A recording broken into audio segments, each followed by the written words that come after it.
Assalamualaikum warahmatullahi wabarakatuh. Jumpa kembali teman-teman para pejuang ASN. Hari ini kita masuk ke simulasi soal ya. Untuk P3K, kompetensi tenaga kesehatan. Untuk formasi jabatan perawat ahli pertama. Nah, jadi ini bagian pertama ya untuk formasi jabatan perawat ahli pertama. Dan dalam bagian pertama ini nanti akan ada sebanyak 80 soal yang akan kita simulasikan ya, atau kita latihan sebanyak 80 soal.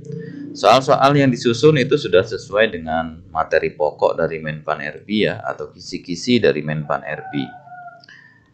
Jadi ini teman-teman materi pokok atau kisi-kisi ya dari Menpan RB untuk P3K perawat ahli pertama Menpan ya 2024 kemarin. Jadi yang pertama ada kemampuan umum, kemudian ada kemampuan khusus. Nah, semuanya soal-soal itu diambil dari materi-materi ini ya. Yang pertama ada praktik keperawatan berdasarkan etik ya.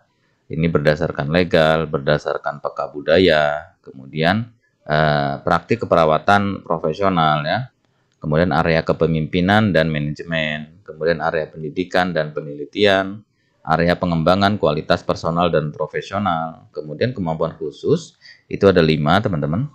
Yang pertama keperawatan medikal bedah, kemudian keperawatan maternitas ya. Kemudian yang ketiga itu perawatan anak, keempat keperawatan jiwa, yang terakhir keperawatan komunitas. Ya, jadi ada 7 kemampuan umum ya teman-teman ya. Ini 7 kemampuan umum, kemudian ada 5 untuk kemampuan khusus. Nah, semua soal-soal ini disusun berdasarkan ini ya, karena sesuai dengan materi pokok yang ditetapkan oleh Menpan RB. Oke, kita langsung saja masuk ke soal yang pertama. Seorang perawat menghadapi situasi di mana pasien menolak pengobatan yang dapat menyelamatkan nyawanya. Dalam hal ini, prinsip etika yang paling relevan adalah A. Autonomi, B. Beneficence, C. Non-malfeasance, D. Justice, atau E. Fidelity. Jawabannya adalah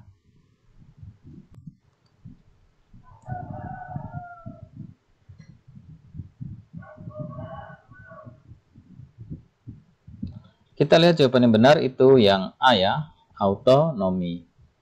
Pembahasan autonomi mengacu pada hak pasien untuk membuat keputusan sendiri terkait perawatan mereka, termasuk menolak pengobatan. Meskipun perawat mungkin tidak setuju dengan keputusan tersebut ya. Jadi jawabannya yang autonomi. Selanjutnya, ketika seorang perawat mengutamakan keseimbangan antara manfaat dan resiko dari suatu prosedur medis, ia menerapkan prinsip A. Justice, B. Veracity, C. Beneficence, D. Non-malfeasance, atau E. Fidelity.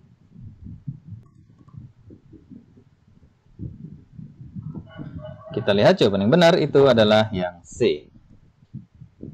Pembahasan beneficence ya berarti melakukan tindakan yang terbaik untuk pasien, termasuk memastikan bahwa manfaat dari prosedur lebih besar daripada resikonya. Jadi jawabannya yang C. Selanjutnya, seorang perawat menemukan bahwa rekan kerjanya melakukan tindakan yang melanggar prosedur standar rumah sakit.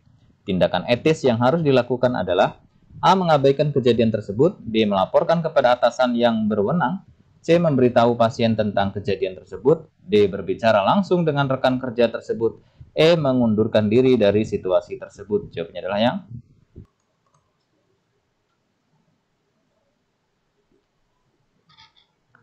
kita lihat ya, jawaban yang benar itu adalah yang B, teman-teman.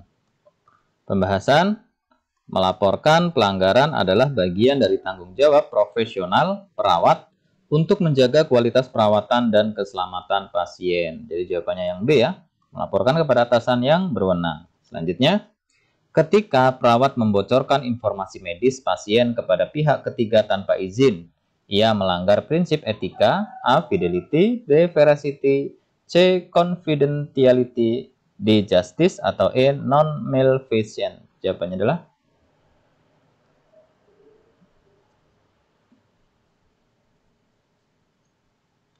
Kita lihat jawaban yang benar itu yang C. Pembahasan confidentiality mengacu pada kewajiban untuk menjaga kerahasiaan informasi medis pasien. Jadi jawabannya yang C ya, confidentiality. Selanjutnya, dalam situasi darurat, perawat memberikan pengobatan tanpa persetujuan pasien. Ini biasanya dibenarkan oleh prinsip A. Justice, B. Beneficence, C. Autonomy, D. Non-malfeasance, atau E. Veracity. Jawabannya adalah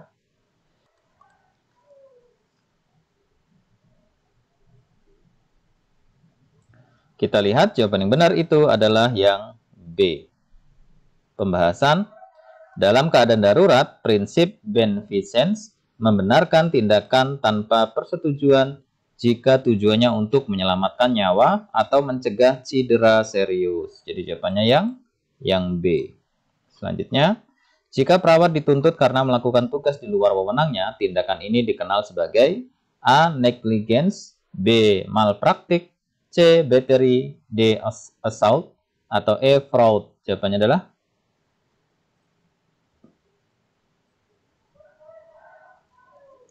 kita lihat jawaban yang benar itu yang B.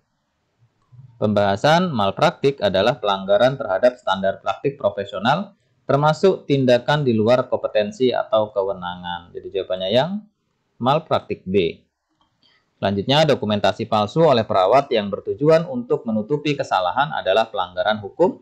A. Fraud, B. Negligence, atau C. Breach of duty, D. Defamation, atau E. Battery. Jawabannya adalah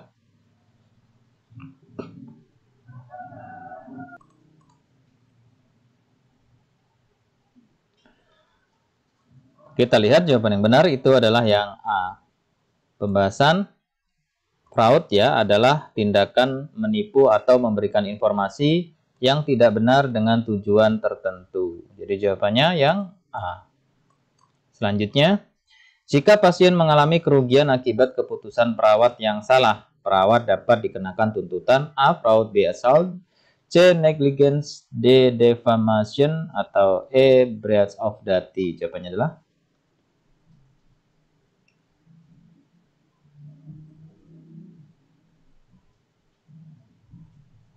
kita lihat yang benar itu adalah yang C.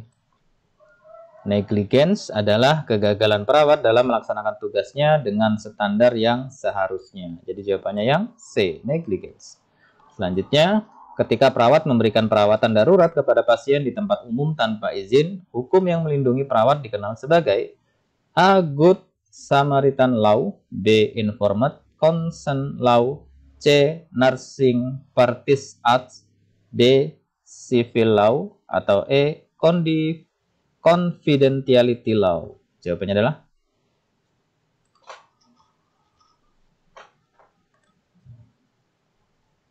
kita lihat jawaban yang benar itu adalah yang A. Pembahasan Good Samaritan Law melindungi perawat yang memberikan bantuan dalam situasi darurat dari tuntutan hukum selama tindakan tersebut dilakukan dengan itikat baik. Jadi jawabannya yang A. Good Samaritan Law. Selanjutnya, perawat yang melanggar Nursing Practice Act dapat dikenakan sanksi oleh A. Organisasi profesi, B. Pengadilan sipil, C. Dewan Keperawatan Negara, D. Rumah sakit, atau E. Lembaga sertifikasi. Jawabannya adalah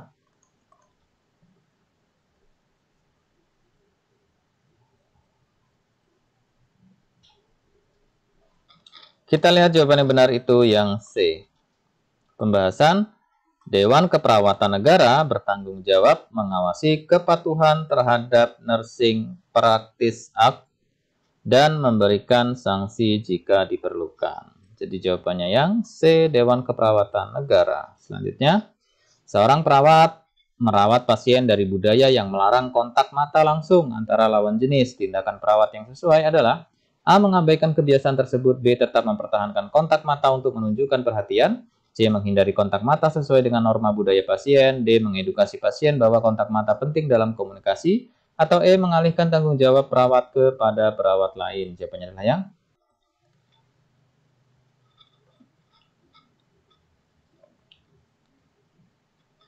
Kita lihat jawaban yang benar itu adalah yang C. Pembahasan peka budaya melibatkan menghormati nilai dan norma budaya pasien, termasuk kebiasaan seperti menghindari kontak mata langsung. Jadi jawabannya yang C ya, menghindari kontak mata sesuai dengan norma budaya pasien. Selanjutnya, pasien dari budaya tertentu meminta pengobatan tradisional sebagai bagian dari perawatannya.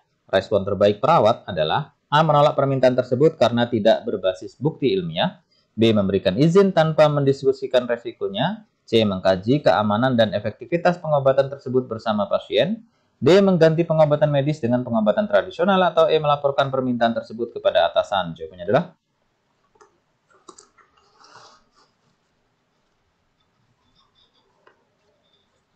kita lihat jawaban yang benar itu adalah yang C. Pembahasannya, peka budaya berarti mendukung praktik pasien selama tidak bertentangan dengan keselamatan dan efektivitas pengobatan. Ya, jadi jawabannya yang C ya, mengkaji keamanan dan efektivitas pengobatan tersebut bersama pasien. Selanjutnya, perawat bekerja dengan pasien yang memiliki kepercayaan bahwa penyakit adalah hukuman spiritual. Pendekatan yang peka budaya adalah A. Mengabaikan keyakinan pasien. B. Mencoba mengubah pandangan pasien.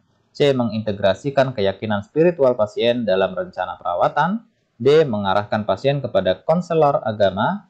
E. Menjelaskan bahwa penyakit memiliki penjelasan medis. Jawabannya adalah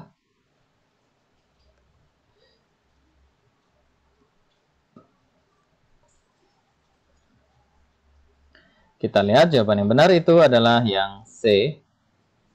Pembahasan peka budaya mencakup memahami dan menghormati pandangan spiritual pasien sebagai bagian dari penyembuhan. Jadi jawabannya yang C ya, mengintegrasikan keyakinan spiritual pasien dalam rencana perawatan. Selanjutnya, pasien meminta agar anggota keluarga tertentu menjadi penentu keputusan medis. Prinsip yang harus dipertimbangkan perawat adalah A. Autonomi, B. Justice, C. Beneficence, D. Non-maleficence, atau E. Fidelity. Jawabannya adalah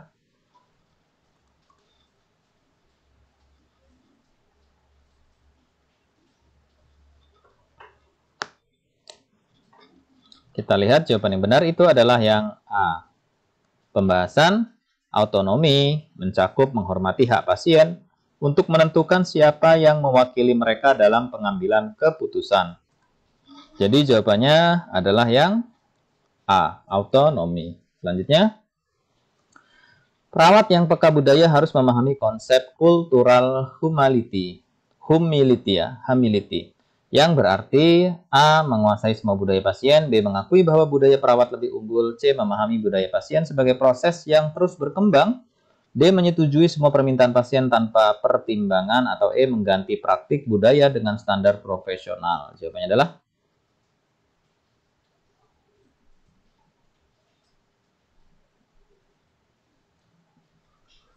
kita lihat jawaban yang benar adalah yang C.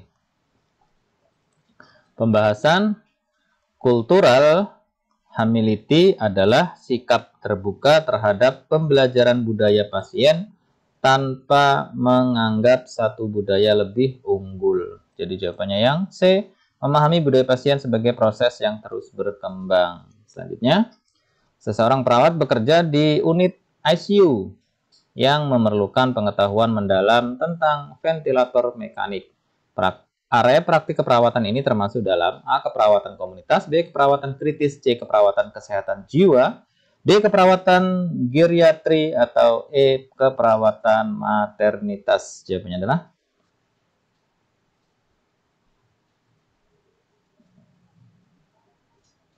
kita lihat jawaban yang benar itu yang B. Pembahasan keperawatan kritis melibatkan perawatan pasien dengan kondisi yang mengancam jiwa, termasuk penggunaan alat-alat seperti ventilator. Jadi jawabannya yang B, keperawatan kritis.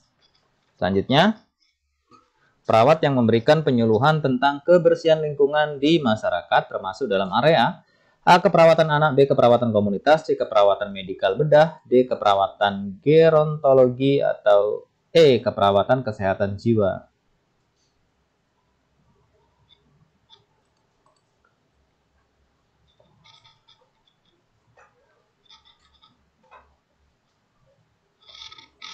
Kita lihat jawaban yang benar itu adalah yang B ya teman-teman. Pembahasan keperawatan komunitas fokus pada promosi kesehatan, pencegahan penyakit, dan pemberdayaan masyarakat. Jadi jawabannya adalah keperawatan komunitas yang B. Selanjutnya, seorang perawat memberikan dukungan psikososial kepada pasien dengan gangguan bipolar. Area praktek ini termasuk A. Keperawatan kritis, B. Keperawatan komunitas, C. Keperawatan kesehatan jiwa, D. Keperawatan anak, atau E. Keperawatan geriatri. Jawabannya adalah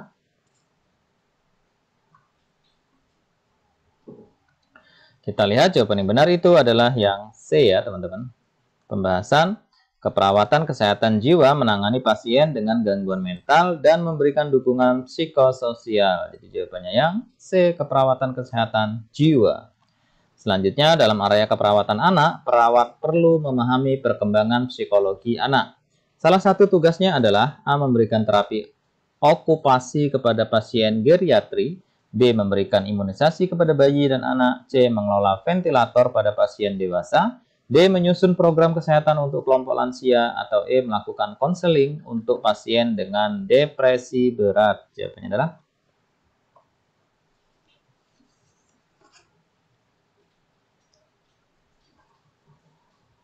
kita lihat jawaban yang benar itu adalah yang B ya teman-teman. Pembahasannya, keperawatan anak mencakup tindakan pencegahan seperti imunisasi untuk memastikan kesehatan anak. Jadi jawabannya yang B, memberikan imunisasi kepada bayi dan anak.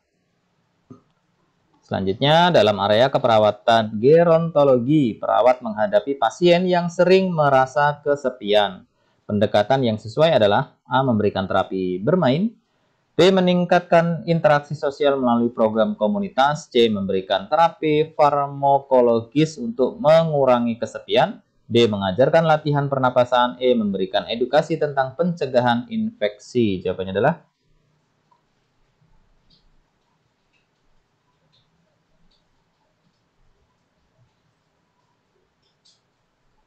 kita lihat jawaban yang benar itu adalah yang B. Pembahasan keperawatan gerontologi fokus pada kesejahteraan lansia termasuk mengatasi masalah psikososial seperti kesepian. Jadi jawabannya yang B. Meningkatkan interaksi sosial melalui program komunitas. Selanjutnya, perawat kepala memastikan bahwa pelatihan berkala diberikan kepada staf untuk meningkatkan kompetensi. Fungsi ini termasuk dalam A. Planning, B. Organizing, C. Developing, D. Directing, atau E. Controlling. Jawabannya adalah kita lihat jawaban yang benar itu adalah yang C. Pembahasan developing mencakup pengembangan kompetensi dan profesionalisme staf melalui pelatihan dan pembelajaran. Jadi jawabannya yang C, developing. Selanjutnya, ketika perawat kepala menetapkan prioritas untuk tanggapan darurat dalam situasi bencana, ini adalah contoh dari A. Delegating, B. Planning, C. Directing, D. Problem solving, atau E. Evaluating. Jawabannya adalah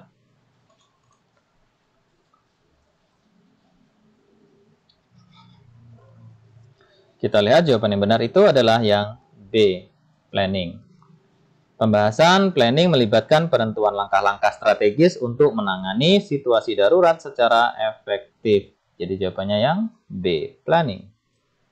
Selanjutnya, perawat kepala mengidentifikasi bahwa komunikasi antar staf tidak efektif, sehingga ia memfasilitasi pelatihan komunikasi. Pendekatan ini mencerminkan A. Transformation leadership, B. Situational leadership, C. Authoritative leadership, D. Transactional leadership, atau E. Servant leadership. Jawabannya adalah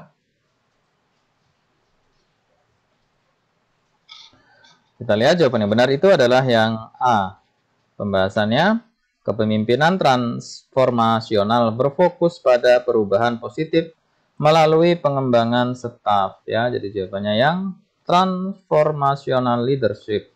Selanjutnya, ketika perawat kepala membiarkan staf membuat keputusan sendiri tanpa arahan yang jelas, gaya kepemimpinan yang digunakan adalah A. Otoriter, B. Demokratis, C. Laissez-faire, D. Transformasional, atau E. Situasional. Jawabannya adalah yang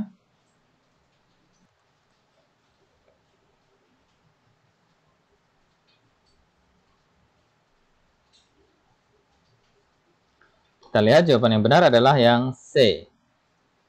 Pembahasan kepemimpinan laissez-faire memberikan kebebasan penuh kepada staf untuk mengambil keputusan tanpa banyak campur tangan. Jadi jawabannya yang C ya, laissez-faire. Selanjutnya, perawat kepala mengevaluasi laporan insiden untuk mengidentifikasi akar penyebab kesalahan. Fungsi yang dilakukan adalah A. Planning, B. Directing, C. Evaluating, D. Controlling, atau E. Problem solving. Jawabannya adalah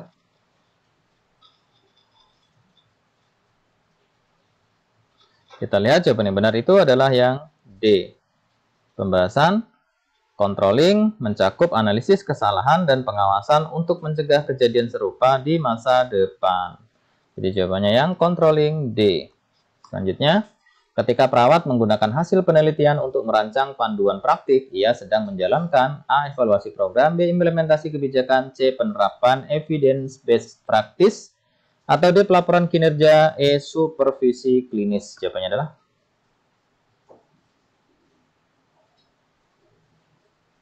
kita lihat jawaban yang benar itu adalah yang C.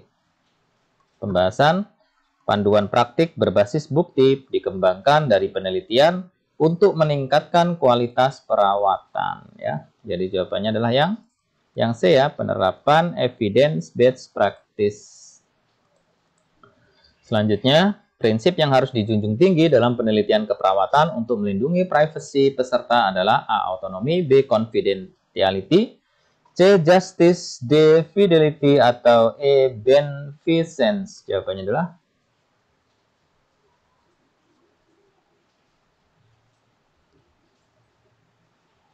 kita lihat jawaban yang benar itu adalah yang B. Pembahasan confidentiality ya, itu memastikan informasi pribadi peserta penelitian tidak disebarkan tanpa izin. Jadi jawabannya adalah yang confidentiality. Selanjutnya, seorang perawat ingin mengetahui hubungan antara tingkat stres dan kualitas tidur pasien. Penelitian ini termasuk dalam jenis A. Penelitian kuantitatif korelasional, B. Penelitian kualitatif deskriptif, C. Penelitian eksperimental, D. Penelitian fenomenologis, atau E. Penelitian historis.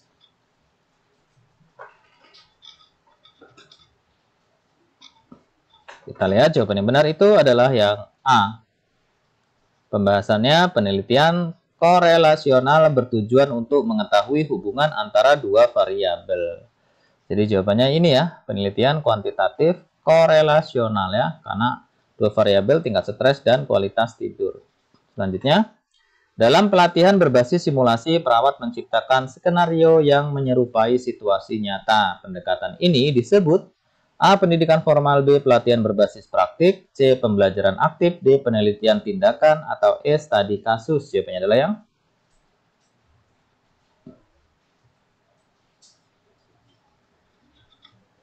kita lihat jawaban yang benar itu adalah yang C. Pembahasannya pembelajaran aktif melibatkan partisipasi langsung peserta melalui simulasi atau praktik ya. Jadi jawabannya adalah pembelajaran aktif. Selanjutnya, perawat menggunakan hasil penelitian untuk menyusun modul pelatihan baru tentang pencegahan infeksi. Langkah ini mencerminkan A. Pendidikan profesional, B. Implementasi kebijakan, C. Translasi penelitian ke praktik, D. Evaluasi pelatihan, atau E. Supervisi klinis. Jawabannya adalah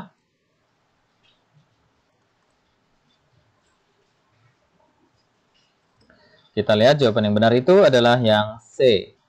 Pembahasannya translasi penelitian melibatkan penerapan temuan penelitian dalam praktik untuk meningkatkan kualitas layanan. Jadi jawabannya ya yang C ya, translasi penelitian ke praktik. Selanjutnya, perawat yang terus-menerus mengikuti seminar dan pelatihan untuk meningkatkan pengetahuannya sedang menjalankan prinsip A. Kompetensi klinis, B. Pengembangan profesional berkelanjutan, C. Kepemimpinan, D. Pendidikan pasien, atau E. Supervisi. Yang benar?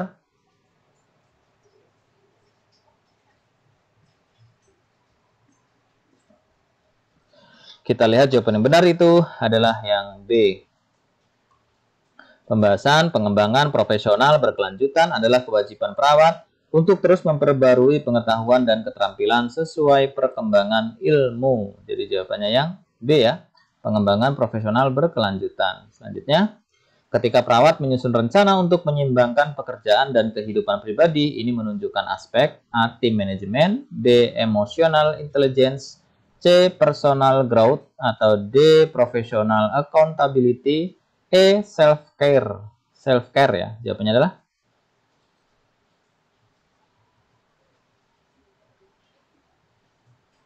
kita lihat jawaban yang benar itu yang E. Pembahasan self-care mencakup upaya menjaga keseimbangan hidup untuk mencegah burnout dan memastikan kinerja optimal. Jadi jawabannya adalah self-care. Selanjutnya, seseorang perawat meluangkan waktu untuk refleksi diri setelah insiden yang menantang di tempat kerja. Langkah ini mencerminkan A. Resilience, B. Professional ethics ya, C. Emotional intelligence, D. Personal accountability, atau E. Conflict resolution. Jawabannya adalah yang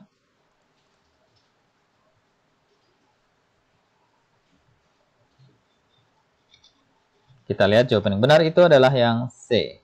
Pembahasan refleksi diri membantu perawat memahami dan mengelola emosi yang merupakan bagian dari kecerdasan emosional ya. Jadi jawabannya adalah kecerdasan emosional atau emotional intelligence.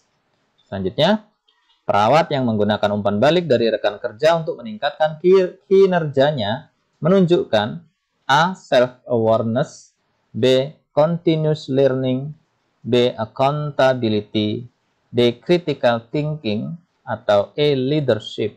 Jawabannya adalah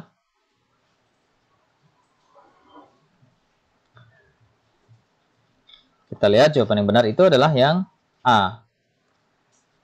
Pembahasan self-awareness mencerminkan kemampuan untuk menerima dan menggunakan umpan balik untuk pengembangan diri. Jadi jawabannya yang A ya.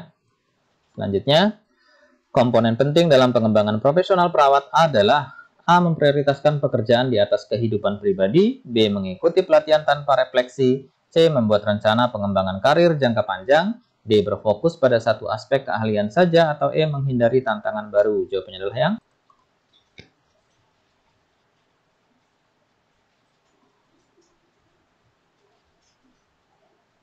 kita lihat jawaban yang benar itu adalah yang C, teman-teman. Pembahasan rencana pengembangan karir membantu perawat mengarahkan usaha dan fokus untuk mencapai tujuan profesional. Jadi jawabannya yang C, membuat rencana pengembangan karir jangka panjang.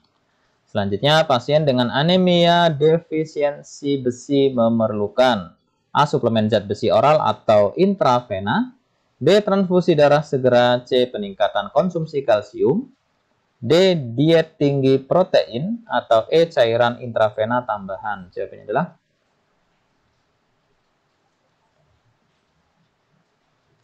kita lihat jawaban yang benar itu yang A. Pembahasan suplemen zat besi adalah pengobatan utama untuk anemia defisiensi besi. Jadi jawabannya yang A. Suplemen zat besi oral atau intravena. Selanjutnya, pasien dengan pneumonia sering mengalami hipoksia. Tindakan prioritas adalah A. Memberikan oksigen tambahan, B. Memantau suhu tubuh pasien, C. Meningkatkan asupan cairan, D. Memberikan antibiotik sesuai resep, atau E. Mengukur saturasi oksigen setiap 2 jam. Kita lihat jawaban yang benar itu adalah yang A ya. Pembahasannya, mengatasi hipoksia adalah prioritas utama pada pasien dengan pneumonia. Jadi jawabannya yang A. Memberikan oksigen tambahan. Selanjutnya, pasien adalah fraktur ekstremitas bawah yang dipasang gips mengeluhkan nyeri parah dan pembengkakan. Tindakan pertama perawat adalah A. Memberikan analgesik sesuai resep, B. Memantau tanda vital, C. Melaporkan kemungkinan sindrom kompartemen kepada dokter, D. Meningkatkan posisi ekstremitas, atau E. Mengompres dingin pada area gips. Jawabannya adalah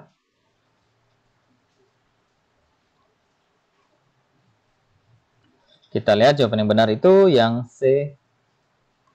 Pembahasan ya, nyeri parah dan pembengkakan pada ekstremitas dengan gips dapat menjadi tanda sindrom kompartemen yang membutuhkan tindakan segera ya. Jadi jawabannya yang C ya, melaporkan kemungkinan sindrom kompartemen kepada dokter.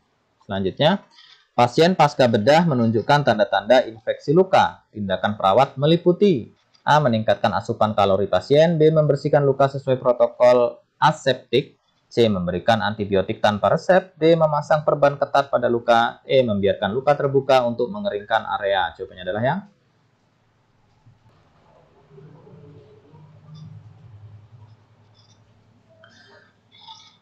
kita lihat jawaban yang benar itu adalah yang B. Pembahasannya membersihkan luka dengan teknik aseptik penting untuk mencegah penyebaran infeksi. Selanjutnya, pasien dengan hipertiroidisme sering menunjukkan takikardia. Tindakan perawat meliputi A. Memberikan obat penenang sesuai resep, B. Memberikan beta blocker sesuai resep, C. Meningkatkan aktivitas fisik pasien, D. Membatasi asupan cairan pasien, atau E. Menginstruksikan pasien untuk mengurangi karbohidrat. Jawabannya adalah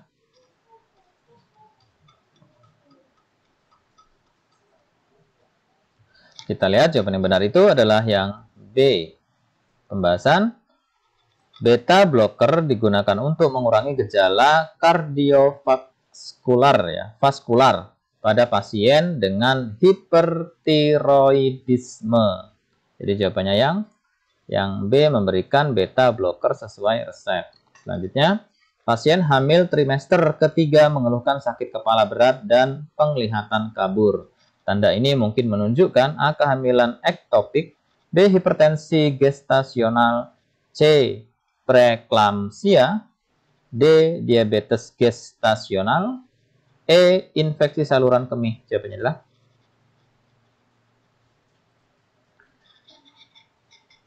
kita lihat jawaban yang benar itu yang C. Pembahasannya sakit kepala berat dan gangguan penglihatan adalah gejala khas preeklamsia ya. Preeklamsia, kondisi serius yang memerlukan penanganan segera. Jadi jawabannya yang C ya, preeklamsia. Selanjutnya, pasien postpartum dengan perdarahan hebat kemungkinan mengalami A. Retensi plasenta, B. Ruptur uteri, C. Atonia uteri, D. Endometritis, atau E. Infeksi luka episiotomi. Jawabannya adalah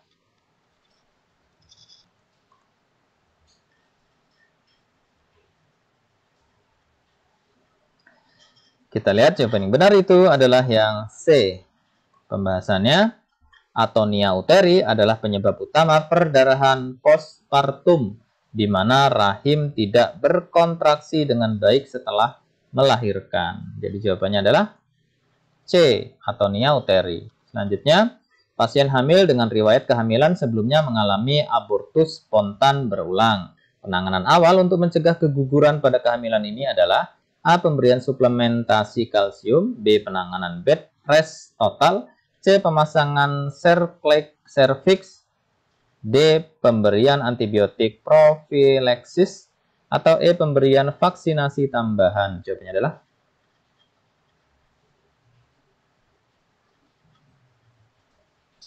kita lihat jawaban yang benar itu adalah yang C.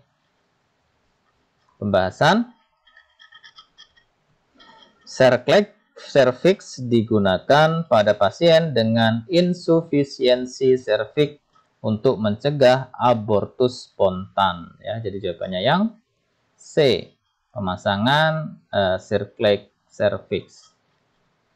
Selanjutnya, pasien dengan persalinan yang lama menunjukkan tanda-tanda infeksi, demam dan denyut jantung ibu meningkat. Tindakan prioritas perawat adalah A. Memberikan antipiretik, B. Melaporkan kondisi kepada dokter, C. Mengompres dingin pada pasien, D. Memastikan hidrasi pasien, atau E. Melakukan pemeriksaan tanda vital setiap 15 menit. Jawabannya adalah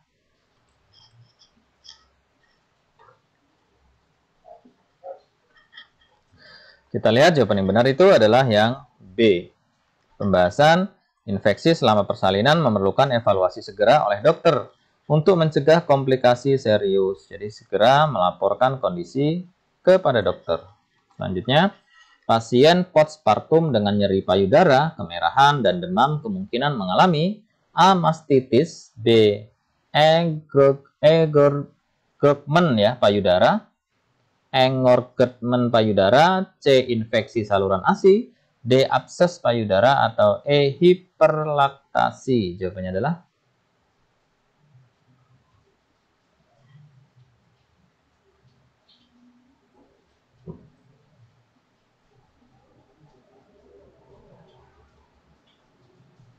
jawabannya benar adalah yang A. Pembahasan mastitis adalah peradangan pada jaringan payudara yang sering disertai demam dan nyeri. Itu jawabannya adalah mastitis ya. Nah, bukan engorgement payudara, infeksi saluran ASI, abses payudara, atau hiperlaktasi. Selanjutnya, apa strategi terbaik untuk mengurangi kecemasan pada anak dengan penyakit kronis? A. Menjaga rutinitas harian anak. B. Memberikan informasi medis hanya kepada orang tua. C. Menghindari pembicaraan tentang penyakit anak. D. Mengisolasi anak dari lingkungan sosial. E. Memastikan anak tidak tahu tentang prosedur medis. Jawabannya adalah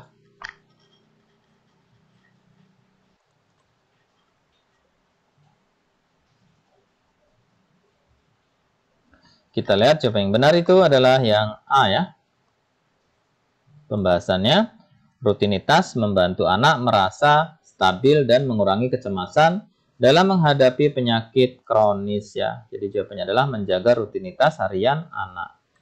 Selanjutnya, pada bayi baru lahir dengan ikterus fisiologis, intervensi utama adalah A. Memberikan cairan intravena, B. Melakukan fototerapi sesuai indikasi, C. Menghentikan ASI sementara, D. Memberikan makanan formula tinggi protein, atau E. Mengurangi paparan cahaya matahari. Jawabannya adalah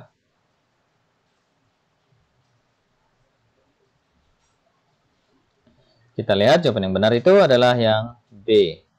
Pembahasan fototerapi adalah metode utama untuk menurunkan kadar bilirubin pada bayi dengan ikterus fisiologis. Jadi jawabannya yang B. Melakukan fototerapi sesuai indikasi. Selanjutnya, apa tujuan utama dalam pemberian edukasi pada keluarga anak dengan diabetes tipe 1? A. Memastikan keluarga mampu memberikan insulin. B. Menghindari makanan tinggi gula sepenuhnya. C. Mengurangi aktivitas fisik anak secara drastis. D. Memastikan keluarga memahami pemantauan kadar glukosa. Atau E. Memberikan pengawasan ketat pada anak di sekolah. Jawabannya adalah yang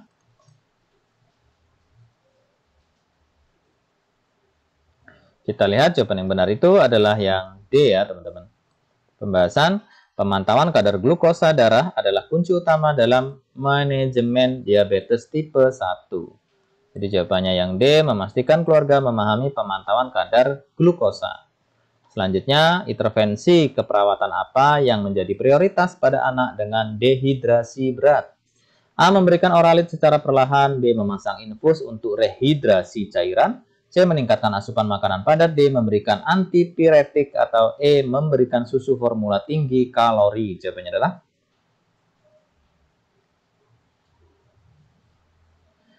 kita lihat jawaban yang benar itu adalah yang B. Pembahasannya, dehidrasi berat membutuhkan rehidrasi cairan intravena sebagai prioritas untuk mengembalikan keseimbangan elektrolit dengan cepat. Jadi jawabannya yang B, memasang infus untuk rehidrasi cairan. Selanjutnya, apa pendekatan terbaik dalam mendukung anak dengan autisme selama intervensi medis? A. Memaksa anak untuk mengikuti prosedur. B. Memberikan penjelasan singkat dan langsung. C. Membiarkan anak menyesuaikan diri dengan ruangan sendiri. D. Menghindari kontak mata saat berkomunikasi. Atau E. Menunda prosedur hingga anak tenang sepenuhnya. Jawabannya adalah kita lihat jawaban yang benar itu adalah yang B. Pembahasan anak dengan autisme merespon lebih baik pada komunikasi singkat, langsung, dan konsisten. Ya. Jadi jawabannya yang B, memberikan penjelasan singkat dan langsung. Selanjutnya, manakah tindakan yang paling sesuai untuk pasien dengan gangguan bipolar fase mania? A. Membiarkan pasien menyalurkan energinya sepenuhnya. B. Membatasi aktivitas fisik pasien secara ketat. C. Menyediakan lingkungan yang tenang dan minim rangsangan. D. Mendorong pasien untuk memimpin aktivitas kelompok. Atau E.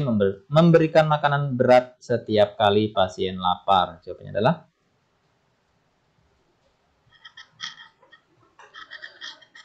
kita lihat jawaban yang benar itu adalah yang B. Pembahasan lingkungan yang tenang membantu menurunkan stimulasi yang berlebihan pada pasien dengan fase mania ya. Oh, maaf ini teman-teman, ini jawabannya adalah yang C ya. Ini jawabannya yang C. Jadi menyediakan lingkungan yang tenang dan minim rangsangan ya, teman-teman ya. Jadi lingkungan yang tenang itu membantu menurunkan stimulasi yang berlebihan pada pasien dengan fase mania. Jadi mohon maaf ini jawabannya yang C, menyediakan lingkungan yang tenang ya. Jadi jawabannya yang C. Selanjutnya, dalam menangani pasien dengan gangguan obsesif kompulsif, intervensi awal yang paling tepat adalah A. Menghilangkan ritual pasien secara langsung. B. Mengidentifikasi faktor pemicu ritual kompulsif.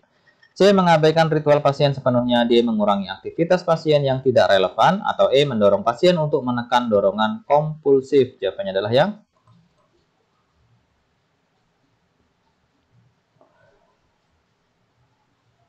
kita lihat jawaban yang benar itu adalah yang B. Pembahasannya, memahami faktor pemicu adalah langkah awal untuk membantu pasien mengontrol perilaku kompulsif secara bertahap ya. Jadi jawabannya adalah yang B, mengidentifikasi ya faktor pemicu ritual kompulsif. Selanjutnya, apa yang menjadi indikator keberhasilan asuhan keperawatan pada pasien dengan gangguan jiwa berat? A. Pasien mengikuti semua instruksi tanpa pertanyaan. B. Pasien mampu menjalani aktivitas sehari-hari secara mandiri. C. Pasien tidak lagi membutuhkan obat. D. Pasien berhenti berbicara tentang halusinasinya. Atau E. Pasien lebih sering menyendiri. Jawabannya adalah yang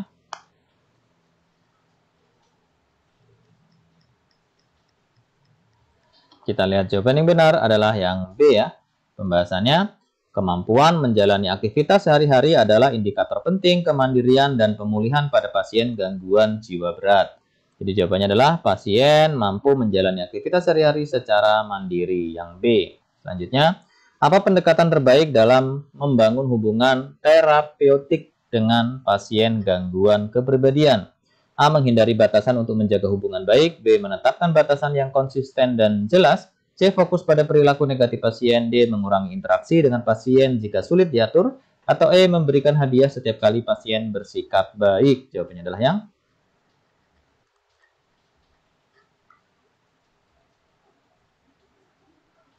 kita lihat jawaban yang benar itu adalah yang B. Pembahasan batasan yang konsisten membantu menciptakan hubungan terapeutik yang aman dan mendukung perkembangan pasien. Jadi jawabannya yang B, menetapkan batasan yang konsisten dan jelas. Selanjutnya, intervensi keperawatan apa yang paling efektif untuk pasien dengan gangguan stres pasca trauma ya atau PTSD? A. Mendorong pasien untuk melupakan kejadian traumatis. B. Mengarahkan pasien untuk berbicara hanya tentang aspek positif. C. Menjauhkan pasien dari lingkungan yang mengingatkan trauma. D. Membantu pasien mengenali dan mengelola pemicu trauma. Atau E. Membatasi kontak pasien dengan orang lain. Jawabannya adalah yang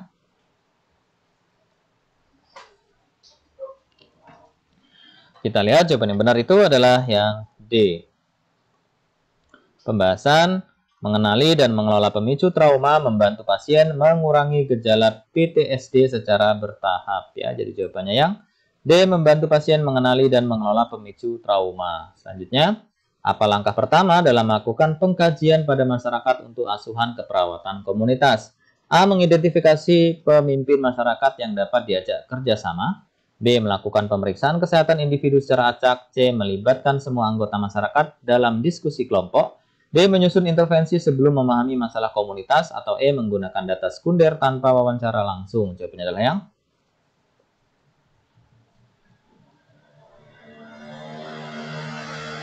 kita lihat jawaban yang benar itu adalah yang A ya. Pembahasan pemimpin masyarakat memainkan peran kunci dalam memberikan akses kepada komunitas dan membantu perawat memahami dinamika serta kebutuhan masyarakat. Jadi jawabannya yang A ya. mengidentifikasi pemimpin masyarakat yang dapat diajak bekerja sama. Selanjutnya, apa prioritas utama dalam memberikan intervensi keperawatan komunitas pada daerah dengan angka kejadian DBD yang tinggi? A. Memberikan obat anti demam kepada masyarakat. B. Menyediakan fasilitas kesehatan tambahan di daerah tersebut. C. Melakukan edukasi dan pemberantasan sarang nyamuk. D. Mengisolasi individu yang terkena demam. Atau E. Melakukan pemeriksaan darah kepada seluruh masyarakat. Jawabannya adalah yang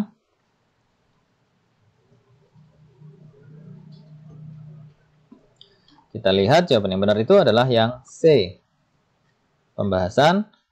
Pemberantasan sarang nyamuk adalah langkah pencegahan utama dalam mengurangi angka kejadian DBD di komunitas. Jadi jawabannya yang C ya, bisa melakukan kegiatan edukasi dan pemberantasan sarang nyamuk bersama-sama masyarakat. Selanjutnya, manakah langkah yang sesuai untuk mengidentifikasi masalah prioritas dalam komunitas? A. Berdasarkan persepsi perawat tentang kebutuhan masyarakat. B. Menggunakan metode survei kesehatan masyarakat. C. Fokus pada masalah kesehatan individu tertentu.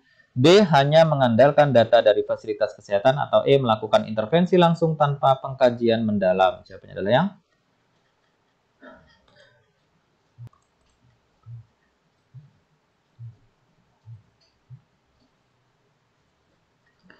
kita lihat jawaban yang benar itu adalah yang B. Pembahasan survei kesehatan masyarakat membantu mengidentifikasi masalah kesehatan yang dialami oleh mayoritas anggota komunitas secara objektif. Jadi jawabannya B ya, bisa menggunakan metode survei kesehatan masyarakat. Selanjutnya, dalam menangani masalah gizi pada anak balita di suatu komunitas, prioritas utama intervensi adalah A. Memberikan makanan tambahan secara langsung. B. Melakukan screening gizi untuk mendeteksi anak dengan risiko tinggi. C. Mendidik orang tua tentang menu sehat dan seimbang. D. Mengurangi jumlah anak yang menerima makanan cepat saji. Atau E. Meningkatkan program imunisasi. Jawabannya adalah yang kita lihat jawaban yang benar itu adalah yang C. Pembahasan edukasi kepada orang tua membantu memastikan pemahaman yang berkelanjutan tentang pentingnya gizi seimbang bagi anak. Jadi jawabannya bisa melakukan pendidikan kepada orang tua ya tentang menu sehat dan seimbang. Selanjutnya, apa indikator keberhasilan program keperawatan komunitas dalam pencegahan penyakit menular? A. Semua individu telah menerima vaksinasi. B. Penurunan angka kejadian penyakit menular di komunitas. C. Peningkatan kunjungan masyarakat ke fasilitas kesehatan. D. Semua anggota komunitas menjalani pemeriksaan kesehatan. Atau E. Penurunan jumlah penduduk di wilayah tersebut. Jawabannya adalah yang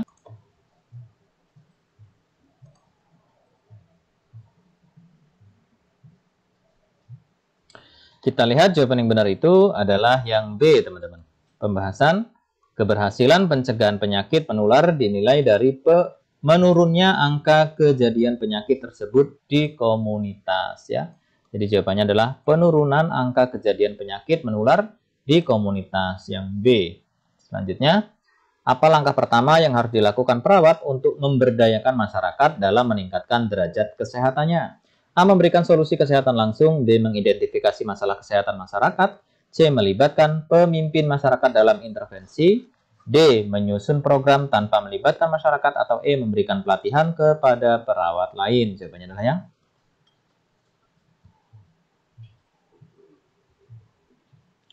kita lihat jawaban yang benar itu adalah yang B. Pembahasan mengidentifikasi masalah kesehatan masyarakat adalah langkah awal untuk memahami kebutuhan komunitas sehingga intervensi yang diberikan relevan dan efektif. Jadi jawabannya yang B, mengidentifikasi masalah kesehatan masyarakat. Selanjutnya, apa pendekatan yang paling tepat digunakan perawat dalam memberdayakan atau pemberdayaan masyarakat? A. Pendekatan berbasis komunitas. B. Pendekatan individu. C. Pendekatan berbasis teknologi.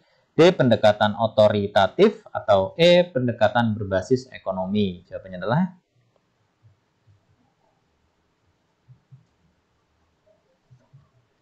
kita lihat jawaban yang benar itu adalah yang A ya teman-teman. Pembahasannya, pendekatan berbasis komunitas memungkinkan keterlibatan aktif masyarakat dalam proses pemberdayaan sehingga lebih efektif dan berkelanjutan. Jadi jawabannya yang B, yang A ya. Jawabannya yang A, pendekatan berbasis komunitas. Selanjutnya, apa indikator keberhasilan program pemberdayaan masyarakat yang dilakukan oleh perawat? A. Peningkatan jumlah tenaga kesehatan di komunitas. B. Kemandirian masyarakat dalam mengatasi masalah kesehatannya. C. Penurunan biaya layanan kesehatan. D. Peningkatan fasilitas kesehatan di daerah tersebut. Atau E. Penurunan populasi masyarakat di wilayah tersebut. Jawabannya adalah yang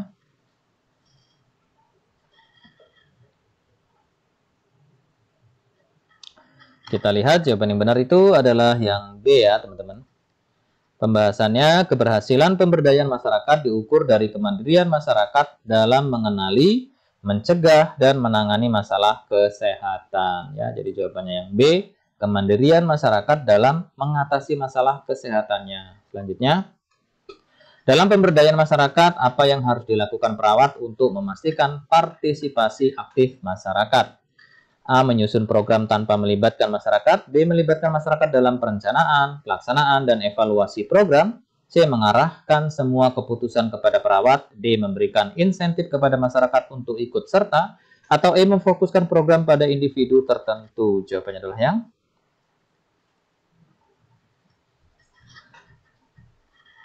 kita lihat jawaban yang benar itu adalah yang B ya. Pembahasannya, partisipasi aktif terjadi jika masyarakat terlibat dalam seluruh tahapan program, dari perencanaan hingga evaluasi, sehingga mereka merasa memiliki program tersebut. Jadi jawabannya yang B ya, melibatkan masyarakat dalam perencanaan, pelaksanaan, dan evaluasi program. Selanjutnya, apa pendekatan komunikasi yang paling efektif digunakan perawat saat mengedukasi masyarakat dalam proses pemberdayaan? A. Komunikasi satu arah. B. Memberikan pamflet tanpa penjelasan tambahan. C. Menyampaikan materi secara formal. D. Diskusi kelompok interaktif. Atau E. Meminta tokoh masyarakat memberikan edukasi. Jawabannya adalah yang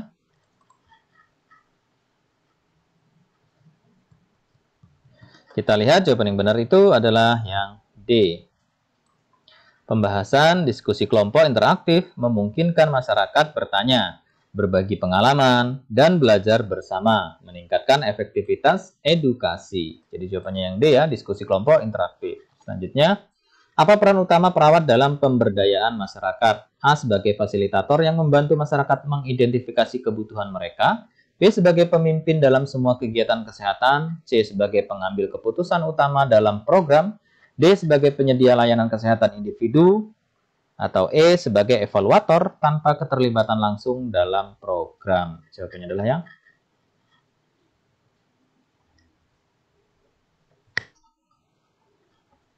kita lihat jawaban yang benar itu adalah yang A.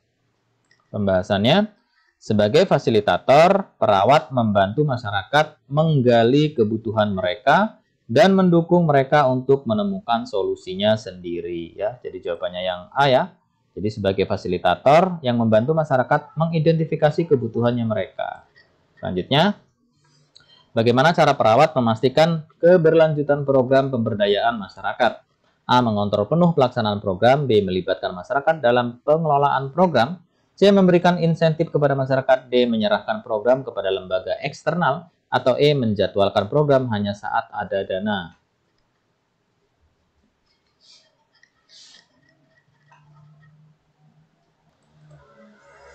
Kita lihat jawaban yang benar itu adalah yang B ya teman-teman. Pembahasannya, keterlibatan masyarakat dalam pengelolaan program memastikan rasa kepemilikan sehingga program dapat berjalan secara berkelanjutan. Jadi jawabannya yang B, melibatkan masyarakat dalam pengelolaan program. Selanjutnya, apa yang menjadi fokus utama dalam pemberdayaan masyarakat oleh perawat? A. Meningkatkan pengetahuan masyarakat. B. Mengurangi ketergantungan masyarakat pada teknologi. C. Memberikan pelayanan kesehatan gratis. D. Membatasi pengaruh faktor eksternal terhadap kesehatan. Atau E. Membentuk kemandirian masyarakat dalam menjaga kesehatan. Jawabannya adalah yang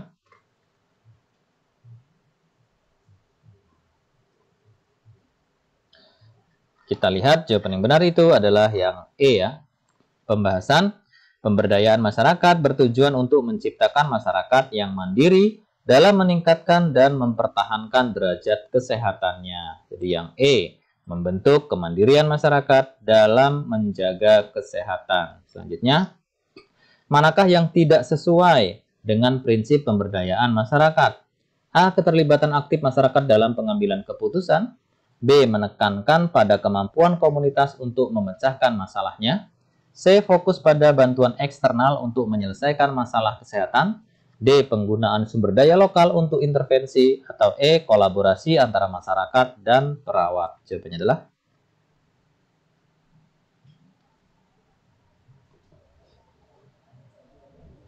kita lihat jawaban yang benar adalah yang C ya. Yang bukan atau kecuali ya. Jadi pembahasannya, prinsip pemberdayaan masyarakat adalah membangun kemampuan internal masyarakat, bukan mengandalkan bantuan dari luar atau bantuan eksternal ya. Jadi jawabannya yang C, yang bukan atau tidak sesuai itu yang fokus pada bantuan eksternal untuk menyelesaikan masalah kesehatan. Selanjutnya, apa pendekatan terbaik untuk mengurangi ketergantungan masyarakat pada fasilitas kesehatan formal? A. Melatih kader kesehatan masyarakat. B. Menambah jumlah fasilitas kesehatan di daerah tersebut. C. Memberikan pengobatan gratis secara terus-menerus. D. Mengurangi interaksi masyarakat dengan fasilitas kesehatan. E. Memberikan subsidi kesehatan pada masyarakat. Jawabannya adalah yang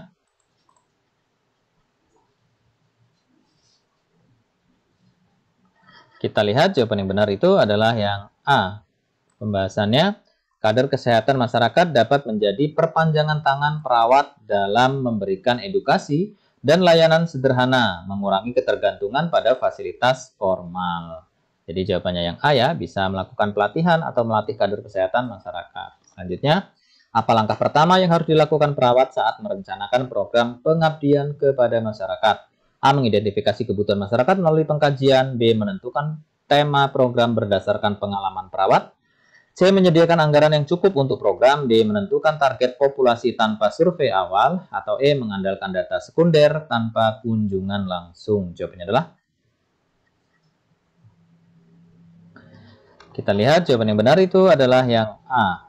Pembahasan pengkajian awal diperlukan untuk memahami kebutuhan nyata masyarakat sehingga program yang dirancang sesuai dengan prioritas mereka ya. Jadi jawabannya yang A. Melakukan identifikasi kebutuhan masyarakat melalui pengkajian. Selanjutnya, apa fokus utama dalam pengabdian masyarakat oleh perawat? A. Memberikan pelayanan kesehatan langsung. B. Meningkatkan kesadaran masyarakat tentang kesehatan. C. Meningkatkan jumlah fasilitas kesehatan. D. Mengganti peran pemerintah dalam layanan kesehatan. Atau E. Menyediakan pengobatan gratis kepada masyarakat. Jawabannya adalah ya.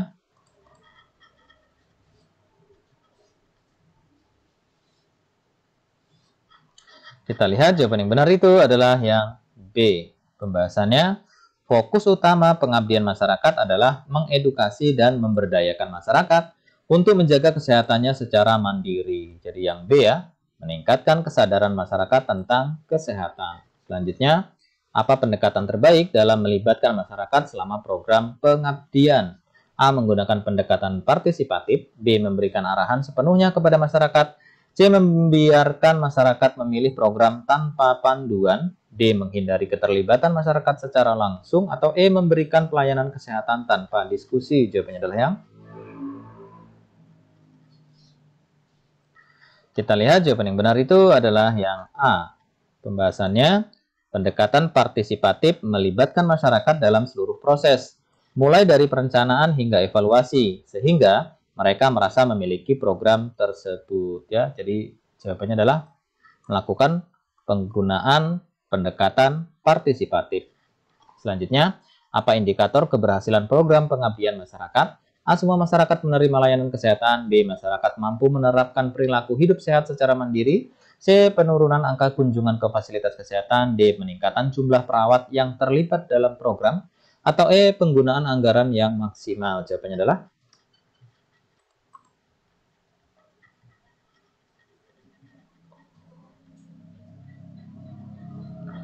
kita lihat jawaban yang benar itu adalah yang B. Pembahasan keberhasilan program dinilai dari kemandirian masyarakat dalam menerapkan perilaku hidup sehat setelah program selesai. Jadi jawabannya yang B. Masyarakat mampu menerapkan perilaku hidup sehat secara mandiri. Selanjutnya, apa yang harus dilakukan perawat jika masyarakat menunjukkan resistensi terhadap program pengabdian? A. Menghentikan program sementara. B. Melibatkan tokoh masyarakat untuk menjembatani komunikasi. C. Mengubah program sesuai kebutuhan perawat. D. Melanjutkan program tanpa memperhatikan penolakan. atau E. mengganti target masyarakat dengan komunitas lain? Jawabannya adalah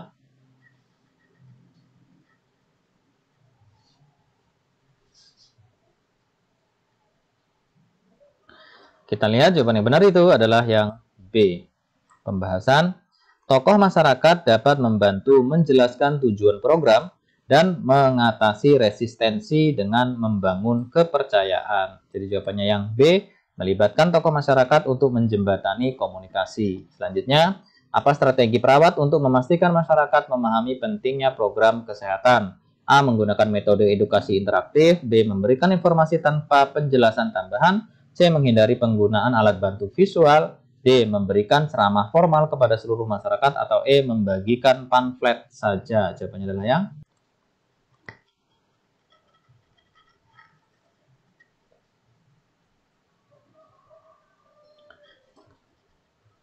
kita lihat jawaban yang benar itu adalah yang A. Pembahasan metode interaktif seperti diskusi kelompok atau simulasi meningkatkan pemahaman masyarakat tentang pentingnya program kesehatan. Jadi bisa menggunakan metode edukasi interaktif. Selanjutnya, apa peran utama perawat dalam program pengabdian masyarakat?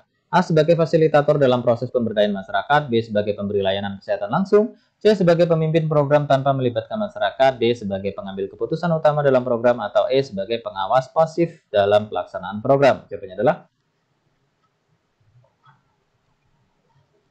kita lihat jawaban yang benar itu adalah yang A. Pembahasannya sebagai fasilitator, perawat mendukung masyarakat untuk menemukan solusi atas masalah kesehatan mereka sendiri. Jadi jawabannya yang A ya, sebagai fasilitator dalam proses pemberdayaan masyarakat. Selanjutnya, apa yang menjadi fokus utama perawat dalam menangani masalah kesehatan lingkungan melalui pengabdian masyarakat? A. Mengedukasi masyarakat tentang pentingnya sanitasi yang baik. B. Membersihkan lingkungan tanpa melibatkan masyarakat. C. Menggunakan dana pemerintah untuk mengelola limbah. D. Menyediakan layanan kesehatan di wilayah terdampak. Atau E. Membiarkan masyarakat menangani masalah lingkungannya secara mandiri. Jawabannya adalah yang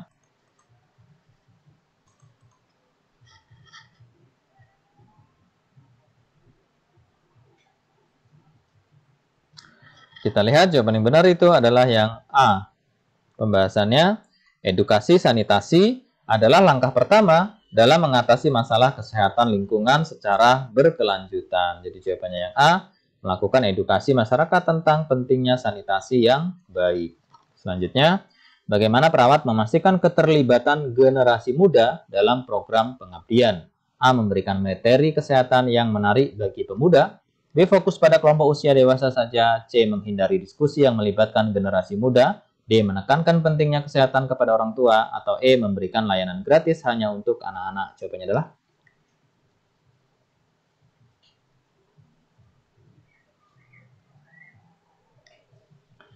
kita lihat jawaban yang benar itu adalah yang A.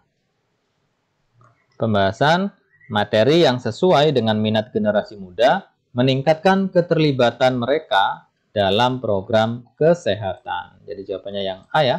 Bisa melakukan atau memberikan materi kesehatan yang menarik bagi pemuda.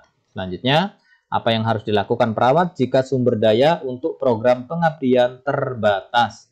A. Membatasi jumlah peserta program. B. Menghentikan program sementara hingga dana tersedia. C. Mengurangi lingkup program tanpa melibatkan masyarakat. D. Meminta bantuan dari lembaga eksternal tanpa koordinasi. Atau E. Melibatkan masyarakat untuk mendukung program dengan sumber daya lokal. Jawabannya adalah yang